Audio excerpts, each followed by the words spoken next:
Le capitaine Ibrahim Traoré, président du Faso, chef de l'État, était ce matin mardi 18 novembre au Salon international de l'artisanat de Ouagadougou pour présider la cérémonie d'ouverture officielle de la 20e édition de la Semaine du numérique.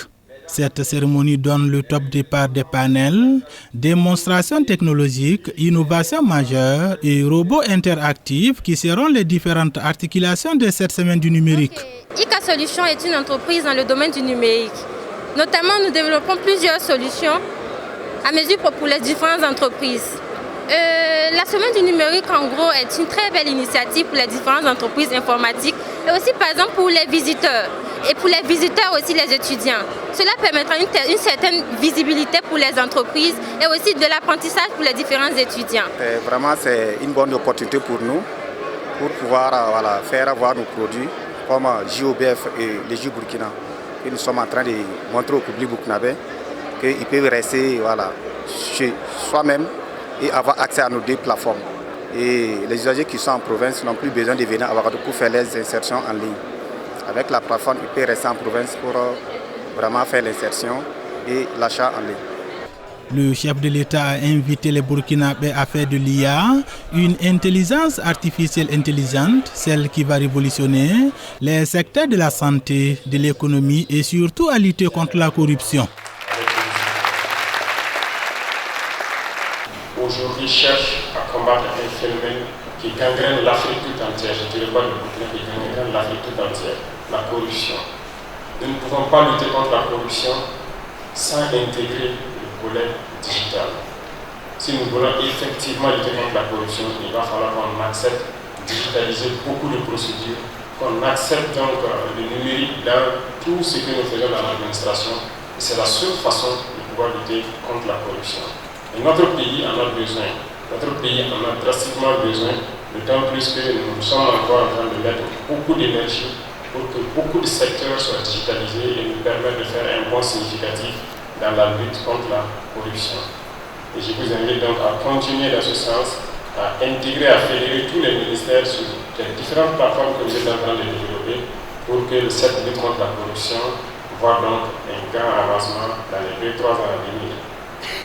Le capitaine Ibrahim Traoré a rappelé également que la souveraineté passe aussi par la protection des données que nous produisons.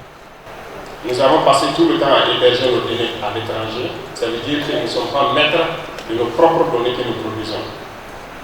Et nous ne pouvons pas parler de souveraineté si nous n'hébergeons pas nous-mêmes nos propres données que nous produisons ici et qu'on passe le temps à les exposer, à les mettre chez les autres.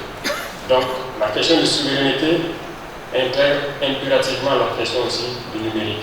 Aujourd'hui, nous sommes en train donc d'acquérir des data centers pour pouvoir, au fur et à mesure, héberger toutes nos données que nous produisons ici sur place et aussi les différentes applications que les jeunes sont en train de développer, à qui d'ailleurs je tire mon chapeau, féliciter toutes les équipes qui participent à ce combat avec nous, parce que le Burkina Faso, rien qu'hier, importer les applications élémentaires dans notre administration. Placée sous le thème « L'IA au cœur de la transformation digitale », cette édition reflète, selon la ministre de la Transition digitale, une volonté forte de considérer le numérique et particulièrement l'intelligence artificielle comme des leviers majeurs du développement socio-économique et du bien-être des populations. L'intelligence artificielle n'est pas une technologie lointaine.